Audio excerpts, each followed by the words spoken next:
छोटी बहू घर में रहकर भला क्यों आराम फरमाए। क्या कहा सुमन, दूसरों के घर जाकर काम करेगी, यानी कि काम वाली बाई। मम्मी लोग सुनेंगे तो हंसेंगे हमारे परिवार पर। तुम्हारा क्या, तुम तो घर में रहती हो, घर का बड़ा हो तो मैं हूँ, 4 लोगों को मुझे जवाब देना होगा। शर्म आ रही है सोचकर भी, शीला जी के बड़े बेटे महेश ने चिल्लाते हुए अपनी माँ से कहा।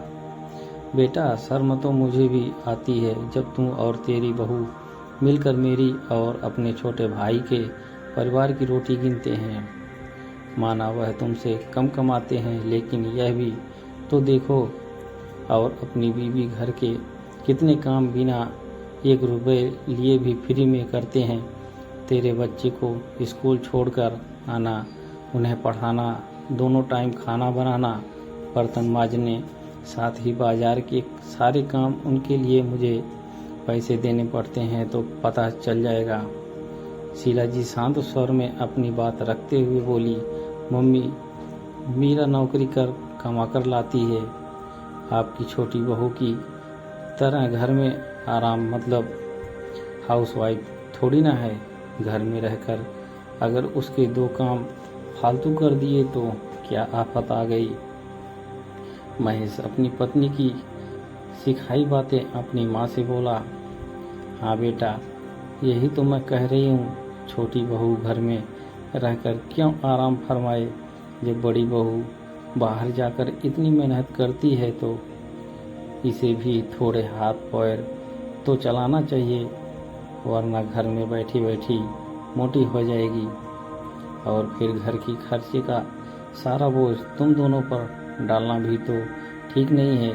उनके बच्चे भी बड़े हो रहे हैं, खर्चे बढ़ेंगे, एक ही कमाई में तो पूरा नहीं पड़ेगा। इसीलिए इसे भी आत्मनिर्भर बनना जरूरी है। शीला जी बड़े बेटे बहू की तरफ देखते हुए बोली।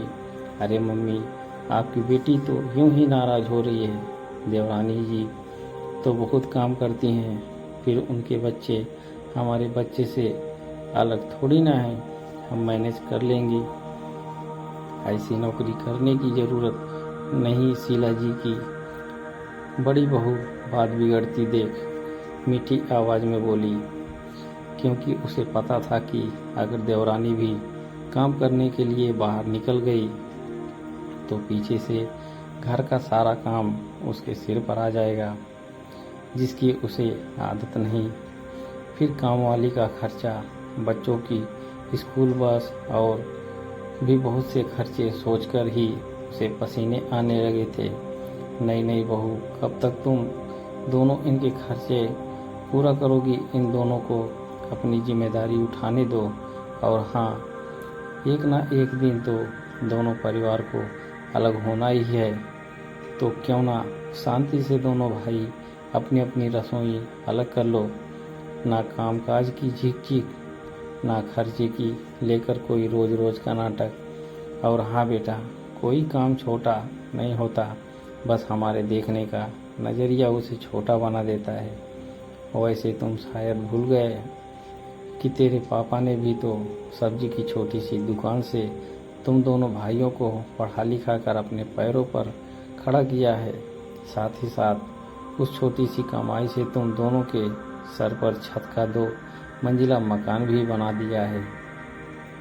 शीला जी थोड़ा भावुक होकर हो गई, लेकिन तुरंत ही उन्होंने अपनी भावनाओं पर काबू कर लिया। बड़े बेटे बहू से आगे कुछ कहते ना बना।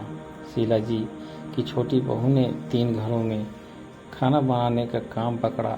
उसे केवल सुबह, दोपहर व शाम को 1 घंटे के लिए जाना पड़ता। बाकी बचा हुआ समय अपना घर व बच्चों को संभालती। सास की सोच व सहयोग से उसे आत्मनिर्भर बनाया और उसे पढ़ाकर सिर ऊंचा उठाकर चलना सिखाया। दोस्तों, ऐसी ही शिक्षाप्रद रोचक कहानी सुनने के लिए हमारे YouTube चैनल को लाइक और सब्सक्राइब करें, ताकि आपको ऐसी बहुत सारी कहानियाँ सुनने को मिलती रहें। धन्यवाद।